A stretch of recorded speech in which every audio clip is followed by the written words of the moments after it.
प्यारे विद्यार्थियों, वाहिगुरु जी का खालसा श्री वाहिगुरु जी की फतेह। BA ਭਾਗ ਤੀਜਾ ਦੇ 5ਵੇਂ ਸਮੈਸਟਰ ਦੇ ਧਰਮ ਅਧਿਐਨ ਦੇ ਵਿਦਿਆਰਥੀਆਂ ਦਾ ਜੋ ਸਿਲੇਬਸ ਹੈ ਉਹ ਮੁੱਖ ਤੌਰ ਤੇ ਪ੍ਰਾਚੀਨ ਧਰਮ, ਧਰਮ ਸੰਸਕਾਰ ਅਤੇ ਧਰਮ ਦੇ ਉਦੇਸ਼ ਵਿਸ਼ਿਆਂ ਨਾਲ ਸੰਬੰਧਿਤ ਹੈ।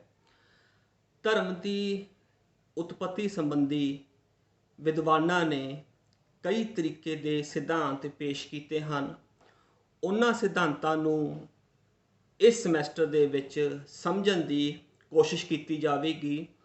ਉਹਨਾਂ ਸਿਧਾਂਤਾਂ ਦੇ ਵਿੱਚ ਮੁੱਖ ਤੌਰ ਤੇ ਆਤਮਾਵਾਦ, ਮਾਨਾ, ਟੋਟਮ, ਜਾਦੂ ਵਰਗੇ ਸਿਧਾਂਤ ਹਨ ਜੋ ਧਰਮ ਦੀ ਉਤਪਤੀ ਸੰਬੰਧੀ ਚਾਨਣਾ ਪਾਉਂਦੇ ਹਨ। ਅੱਜ ਦੀ ਇਸ ਵੀਡੀਓ ਦੇ ਵਿੱਚ ਅਸੀਂ ਆਤਮਾਵਾਦ ਦੇ ਸਿਧਾਂਤ ਨੂੰ ਦੇਣ ਵਾਲੇ ਚਿੰਤਕ E.B. ਟੇਲਰ ਦੇ ਜੀਵਨ ਬਾਰੇ ਜਾਣਨ ਦੀ ਕੋਸ਼ਿਸ਼ ਕਰਾਂਗੇ। ਪਰ E.B. ਟੇਲਰ ਦੇ ਜੀਵਨ ਨੂੰ ਦੇਖਣ ਤੋਂ ਪਹਿਲਾਂ ਧਰਮ ਦਾ ਜੋ ਮੌਜੂਦਾ ਅਕਾਦਮਿਕ ਅਧਿਐਨ ਹੈ ਇਹ ਕਿਵੇਂ ਸ਼ੁਰੂ ਹੋਇਆ, ਇਹਦੇ ਪਿਛੋਕੜ ਬਾਰੇ ਅਸੀਂ ਕੁਝ ਕੁ ਗੱਲਾਂ ਜਾਣਾਂਗੇ। ਧਰਮ ਦਾ ਜੋ ਮੌਜੂਦਾ ਅਕਾਦਮਿਕ ਅਧਿਐਨ ਹੈ ਇਹ ਗਿਆਨਵਾਦ ਦੀ ਲਹਿਰ ਤੋਂ ਬਾਅਦ ਸਾਹਮਣੇ ਆਉਂਦਾ ਹੈ। 19ਵੀਂ ਸਦੀ ਦੇ ਵਿੱਚ ਵਿਗਿਆਨਿਕ ਕਾਢਾਂ ਨੇ ਮਨੁੱਖੀ ਸੋਚ ਨੂੰ, ਚੀਜ਼ਾਂ ਨੂੰ ਜਾਂਚਣ ਦਾ, ਪਰਖਣ ਦਾ ਇੱਕ ਨਵਾਂ ਨਜ਼ਰੀਆ ਦਿੱਤਾ। ਇਸ ਨਜ਼ਰੀਏ ਦੇ ਤਹਿਤ ਮਨੁੱਖ ਨੇ ਆਪਣੇ ਜੀਵਨ ਨਾਲ ਸੰਬੰਧਿਤ ਵੱਖ-ਵੱਖ ਵਰਤਾਰਿਆਂ ਨੂੰ ਵਿਗਿਆਨਿਕ ਤਰੀਕੇ ਨਾਲ, ਤਰਕ ਦੇ ਤਰੀਕੇ ਨਾਲ ਜਾਣਨ ਦੀ ਕੋਸ਼ਿਸ਼ ਸ਼ੁਰੂ ਕੀਤੀ ਅਤੇ ਇਸ ਨਤੀਜੇ ਵਜੋਂ ਕਈ ਤਰੀਕੇ ਦੇ ਡਿਸਿਪਲਿਨ ਹੋਂਦ ਦੇ ਵਿੱਚ ਆਉਣੇ ਸ਼ੁਰੂ ਹੋਏ, ਜਿਹਦੇ ਵਿੱਚ ਅਸੀਂ ਮਾਨਵ ਵਿਗਿਆਨ, ਮਨੋਵਿਗਿਆਨ, ਸਮਾਜ ਵਿਗਿਆਨ, ਧਰਮ ਵਿਗਿਆਨ, ਥਿਓਲੋਜੀ ਵਰਗੇ ਵਿਸ਼ਿਆਂ ਦੀ ਗਿਣਤੀ ਮੁੱਖ ਤੌਰ ਤੇ ਕਰ ਸਕਦੇ ਹਾਂ। ਇਸ ਵਿਧੀ ਦਾ ਮੰਤਵ ਸੀਗਾ ਕਿ ਜੀਵਨ ਦੇ ਹਰੇਕ ਪੱਖ ਨੂੰ ਵਿਗਿਆਨ ਦੀ ਕਸਵੱਟੀ ਉੱਪਰ ਪਰਖਿਆ ਜਾਵੇ ਅਤੇ ਸਮਝਿਆ ਜਾਵੇ। ਇਸੇ ਤਹਿਤ ਜੋ ਧਰਮ ਦਾ ਅਕਾਦਮਿਕ ਅਧਿਐਨ ਹੈ ਉਹਦੀ ਸ਼ੁਰੂਆਤ ਹੋਈ। ਵੱਖ-ਵੱਖ ਦੇਸ਼ਾਂ ਦੇ ਵਿੱਚ ਧਰਮ ਦੇ ਅਕਾਦਮਿਕ ਅਧਿਐਨ ਦੇ ਲਈ ਵੱਖ-ਵੱਖ ਟਰਮੀਨੋਲੋਜੀ ਦੀ ਵਰਤੋਂ ਕੀਤੀ ਗਈ। ਜਰਮਨੀ ਦੇ ਵਿੱਚ ਧਰਮ ਅਧਿਐਨ ਦੇ ਵਿਸ਼ੇ ਲਈ ਰਿਲੀਜਨਸ ਵਿਸ਼ਨਸ਼ਾਫਟ ਨਾਂ ਦੀ ਟਰਮ ਦੀ ਵਰਤੋਂ ਕੀਤੀ ਜਾਂਦੀ ਹੈ, ਜਦ ਕਿ ਅਮਰੀਕਾ ਦੇ ਵਿੱਚ ਇਹਦੇ ਲਈ ਹਿਸਟਰੀ ਆਫ ਰਿਲੀਜਨਸ ਦੀ ਜੋ ਟਰਮ ਹੈ ਉਹ ਵਰਤੀ ਜਾਂਦੀ ਹੈ। ਇਸ ਤਰੀਕੇ ਨਾਲ ਧਰਮ ਅਧਿਐਨ ਦਾ ਜੋ ਵਿਸ਼ਾ ਹੈ ਉਹ ਗਿਆਨਵਾਦ ਦੀ ਲਹਿਰ ਤੋਂ ਬਾਅਦ ਹੋਂਦ ਦੇ ਵਿੱਚ ਆਇਆ। ਇਸ ਤੋਂ ਪਹਿਲਾਂ ਜੋ ਧਰਮ ਦਾ ਅਧਿਐਨ ਸੀਗਾ ਉਹ ਪਰੰਪਰਾਗਤ ਤਰੀਕਿਆਂ ਦੇ ਨਾਲ ਗੁਰੂ ਕੁਲਾਂ ਦੇ ਵਿੱਚ, ਮਸਜਿਦਾਂ ਦੇ ਵਿੱਚ, ਗੁਰੂ ਘਰਾਂ ਦੇ ਵਿੱਚ ਕੀਤਾ ਜਾਂਦਾ ਸੀਗਾ, ਜਿਸ ਦੇ ਵਿੱਚ ਵਿਅਕਤੀ ਨੂੰ ਕਿਸੇ ਖਾਸ ਵਿਸ਼ੇਸ਼ ਧਰਮ ਦੀ ਸਿੱਖਿਆ ਦਿੱਤੀ ਜਾਂਦੀ ਸੀ। ਪਰ ਧਰਮ ਦੇ ਅਕਾਦਮਿਕ ਅਧਿਐਨ ਦੇ ਵਿੱਚ ਕੰਪੈਰੀਟਿਵ ਸਟੱਡੀ ਆਫ ਰਿਲੀਜਨ ਨੂੰ ਮਹੱਤਤਾ ਦਿੱਤੀ ਗਈ, ਕਿਉਂਕਿ ਧਰਮ ਦੇ ਬਹੁਤ ਪ੍ਰਸਿੱਧ ਚਿੰਤਕ ਮੈਕਸ ਮੁਲਰ ਨੇ ਕਿਹਾ ਸੀਗਾ ਕਿ ਜੋ ਕਿਸੇ ਇੱਕ ਧਰਮ ਨੂੰ ਜਾਣਦਾ ਹੈ ਉਹ ਕਿਸੇ ਵੀ ਧਰਮ ਨੂੰ ਨਹੀਂ ਜਾਣਦਾ। ਇਸ ਦਾ ਭਾਵ ਸੀਗਾ ਕਿ ਜੇਕਰ ਅਸੀਂ ਧਰਮ ਦੀ ਇੱਕ ਕੰਪਰੀਹੈਂਸਿਵ ਸਮਝ ਡਿਵੈਲਪ ਕਰਨੀ ਹੈ ਤੇ ਸਾਨੂੰ ਦੁਨੀਆ ਦੇ ਵੱਖ-ਵੱਖ ਧਾਰਮਿਕ ਸੰਪਰਦਾਵਾਂ ਬਾਰੇ ਜਾਣਕਾਰੀ ਹੋਣੀ ਚਾਹੀਦੀ ਹੈ।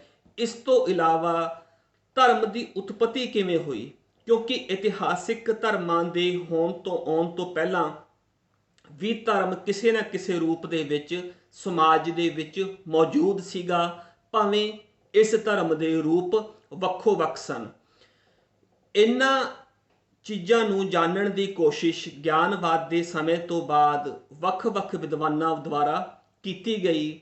ਉਹਨਾਂ ਦੇ ਵਿੱਚ ਇੱਕ ਪ੍ਰਮੁੱਖ ਵਿਦਵਾਨ E.B. ਟੇਲਰ, ਐਡਵਰਡ ਬਰਨਟ ਟੇਲਰ ਸੀਗੇ, ਜੋ ਕਿ ਮਾਨਵ ਵਿਗਿਆਨ ਦੇ ਵਿਸ਼ੇ ਨਾਲ ਸੰਬੰਧ ਰੱਖਦੇ ਸੀਗੇ। ਉਹ ਇੱਕ ਐਂਥਰੋਪੋਲੋਜਿਸਟ ਸੀਗੇ। E.B. ਟੇਲਰ ਨੇ ਧਰਮ ਨੂੰ ਸਮਝਣ ਲਈ ਜੀਵ ਆਤਮਾਵਾਦ ਦਾ ਸਿਧਾਂਤ ਪੇਸ਼ ਕੀਤਾ।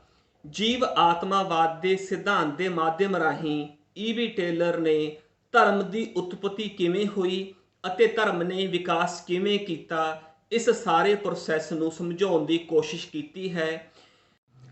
ਈ.ਬੀ. ਟੇਲਰ ਦਾ ਇਹ ਸਿਧਾਂਤ ਚਾਰਲਸ ਡਾਰਵਿਨ ਦੇ ਥਿਊਰੀ ਆਫ ਐਵੋਲੂਸ਼ਨ, ਜਿਸ ਨੂੰ ਪੰਜਾਬੀ ਦੇ ਵਿੱਚ ਕਰਮ ਵਿਕਾਸਵਾਦ ਦਾ ਸਿਧਾਂਤ ਕਹਿ ਦਿੰਦੇ ਹਨ, ਉੱਪਰ ਬੇਸ ਸੀਗਾ। ਚਾਰਲਸ ਡਾਰਵਿਨ ਨੇ ਆਪਣੇ ਇਸ ਸਿਧਾਂਤ ਨੂੰ origin and development of species ਨਾਮ ਦੀ ਪੁਸਤਕ ਵਿੱਚ ਪੇਸ਼ ਕੀਤਾ ਸੀਗਾ। ਉਸ ਦੇ ਇਸ ਸਿਧਾਂਤ ਅਨੁਸਾਰ ਹਰ ਪ੍ਰਕਿਰਿਆ ਨੂੰ ਸਧਾਰਨ ਤੋਂ ਗੁੰਝਲਦਾਰ, ਨਿੱਕੀ ਤੋਂ ਵੱਡੀ ਤਬਦੀਲੀ ਦੇ ਅਮਲ ਤਹਿਤ ਸਮਝਿਆ ਜਾਣਾ ਚਾਹੀਦਾ ਹੈਗਾ। ਈ.ਬੀ. ਟੇਲਰ ਨੇ ਆਪਣੇ ਆਤਮਾਵਾਦ ਦੇ ਸਿਧਾਂਤ ਨੂੰ 3 ਭਾਗਾਂ ਦੇ ਵਿੱਚ ਸਮਝਾਉਣ ਦੀ ਕੋਸ਼ਿਸ਼ ਕੀਤੀ। ਉਸ ਦੇ ਅਨੁਸਾਰ ਪ੍ਰਾਚੀਨ ਮਨੁੱਖ ਦਾ ਜੋ ਵਿਸ਼ਵਾਸ ਸੀਗਾ ਉਹ ਆਤਮਾਵਾਦ ਦੇ ਵਿੱਚ ਸੀਗਾ। ਉਸ ਤੋਂ ਅੱਗੇ ਜਿਹੜੀ ਨੈਕਸਟ ਸਟੇਜ ਡਿਵੈਲਪ ਹੋਈ ਉਹ ਬਹੁ ਦੇਵਤਾਵਾਦ ਦੀ ਸੀ, ਅਤੇ ਜੋ ਅਲਟੀਮੇਟ ਸਟੇਜ ਜੋ ਅਸੀਂ ਅੱਜ ਦੇ ਪ੍ਰਮੁੱਖ ਧਰਮਾਂ ਦੇ ਵਿੱਚ ਵੇਖਦੇ ਹਾਂ ਉਹ ਇੱਕ ਈਸ਼ਵਰਵਾਦ, ਜਾਂ ਜਿਸ ਨੂੰ ਮੋਨੋਥਿਜ਼ਮ ਵੀ ਕਿਹਾ ਜਾਂਦਾ ਹੈ, ਦੇ ਤੌਰ 'ਤੇ ਵਿਕਸਿਤ ਹੋਈ। ਹੁਣ ਅਸੀਂ ਈ.ਬੀ. ਟੇਲਰ ਦੇ ਜੀਵਨ ਦੇ ਕੁਝ ਪ੍ਰਮੁੱਖ ਘਟਨਾਵਾਂ ਨੂੰ ਜਾਣਨ ਦੀ ਕੋਸ਼ਿਸ਼ ਕਰਦੇ ਹਾਂ। ਈ.ਬੀ. ਟੇਲਰ ਦਾ ਜਨਮ 1852 ਈਸਵੀ ਦੇ ਵਿੱਚ ਲੰਡਨ ਵਿਖੇ ਹੋਇਆ। ਇਹਨਾਂ ਦੇ ਪਿਤਾ ਜੀ ਤਾਂਬੇ ਦੀ ਢਲਾਈ ਦਾ ਕੰਮ ਕਰਦੇ ਸਨ, ਵਪਾਰੀ ਸਨ, ਤੇ ਉਹ ਈਸਾਈ ਧਰਮ ਦੀ ਇੱਕ ਪ੍ਰਮੁੱਖ ਸੰਪਰਦਾ ਕੁਐਕਰ ਨਾਲ ਸੰਬੰਧ ਰੱਖਦੇ ਸਨ। ਈ.ਬੀ. ਟੇਲਰ ਦੀ ਸ਼ੁਰੂਆਤੀ ਪੜ੍ਹਾਈ ਕੁਐਕਰ ਸਕੂਲ ਦੇ ਵਿੱਚ ਹੀ ਹੋਈ। 16 ਸਾਲ ਦੀ ਉਮਰ ਦੇ ਵਿੱਚ ਇਹਨਾਂ ਨੇ ਆਪਣੇ ਪਿਤਾ ਦੇ ਬਿਜ਼ਨਸ ਨੂੰ ਜੁਆਇਨ ਕੀਤਾ ਅਤੇ ਤਾਂਬੇ ਦੀ ਢਲਾਈ ਦਾ ਕੰਮ ਕਰਨ ਲੱਗ ਪਏ। 22 ਸਾਲ ਦੀ ਉਮਰ ਦੇ ਵਿੱਚ ਇਹਨਾਂ ਨੂੰ ਟੀਬੀ ਦੀ ਬਿਮਾਰੀ ਹੋਈ। ਟੀਬੀ ਦੀ ਬਿਮਾਰੀ ਹੋਣ ਕਰਕੇ ਇਹਨਾਂ ਨੂੰ ਆਪਣੇ ਇਲਾਜ ਲਈ ਅਮਰੀਕਾ ਜਾਣਾ ਪਿਆ।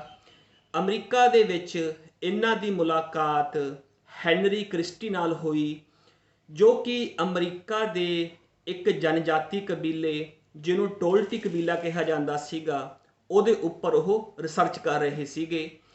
ਈ.ਬੀ. ਟੇਲਰ ਨੇ ਹੈਨਰੀ ਕ੍ਰਿਸਟੀ ਨਾਲ 6 ਮਹੀਨੇ ਦੇ ਤਕਰੀਬਨ ਸਮਾਂ ਬਿਤਾਇਆ, ਜਿਸ ਦੇ ਤਹਿਤ ਉਹਨਾਂ ਨੇ ਐਂਥਰੋਪੋਲੋਜੀ ਦੀ ਜੋ ਪ੍ਰੈਕਟੀਕਲ ਅਪਰੋਚ ਹੈ ਉਹਨੂੰ ਜਾਣਨ ਦੀ ਅਤੇ ਸਮਝਣ ਦੀ ਕੋਸ਼ਿਸ਼ ਕੀਤੀ।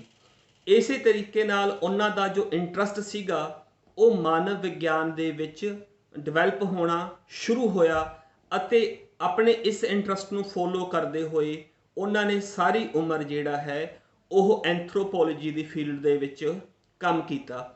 2 ਸਾਲਾਂ ਬਾਅਦ ਉਹ ਇੰਗਲੈਂਡ ਵਾਪਸ ਆਏ।